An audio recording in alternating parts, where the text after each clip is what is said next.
Families can be weird, especially big ones, but I'm gonna go out on a limb and assume that neither your family tree nor mine can hold a candle to the Finches. What Remains of Edith Finch is an adventure game produced by Giant Sparrow, the studio responsible for The Unfinished Swan.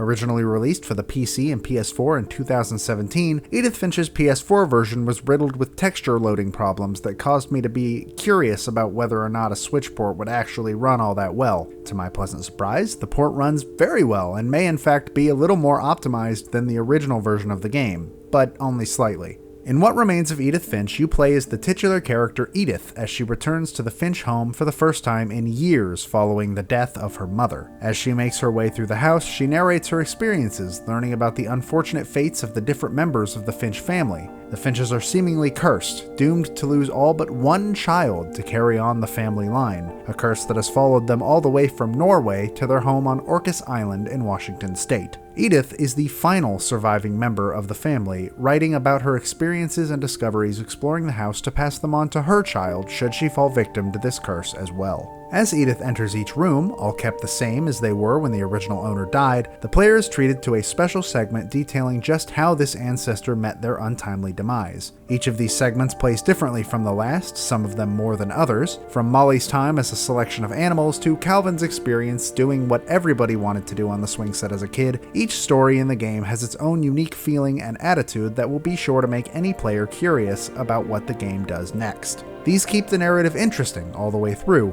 which is something a lot of other titles in this genre struggle with. The controls, while exploring the house, are also extremely simple, involving only the R button and the analog sticks to play. Unfortunately, even as some of the texture pop-in problems seem to be fixed, that does not mean that the port is completely sound. Every once in a while, the game would hang for half a second before continuing as normal, possibly caused by me moving a bit more quickly than the game expected me to. These hang-ups seem to happen with a bit more frequency when playing in handheld mode as well, though they were still never anything too egregious. I also ran into a bug during Gregory's segment that caused the character I was controlling to become stuck underneath where they were supposed to be floating, which could only be fixed by exiting the game and restarting from the previous checkpoint. Outside of these minor annoyances, the port appears to be surprisingly technically sound, even more so than I would have initially expected. To be sure, Edith Finch is a fantastic game that anybody with an interest in narrative experiences should probably try out if they haven't already. The ability to play the game in handheld mode is an added bonus, as the short length of the game, 2 to 3 hours,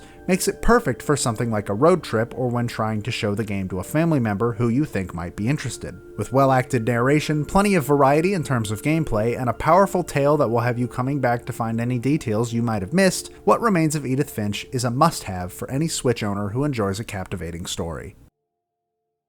Hey, thanks for watching. If you want to see more videos like this, consider subscribing to Nintendo World Report TV. You can also check out NintendoWorldReport.com for a whole lot more like this, and if you want to support this channel and the site itself, consider checking out Patreon.com/NWR. You can also join the conversation on our Discord server through the link in the description.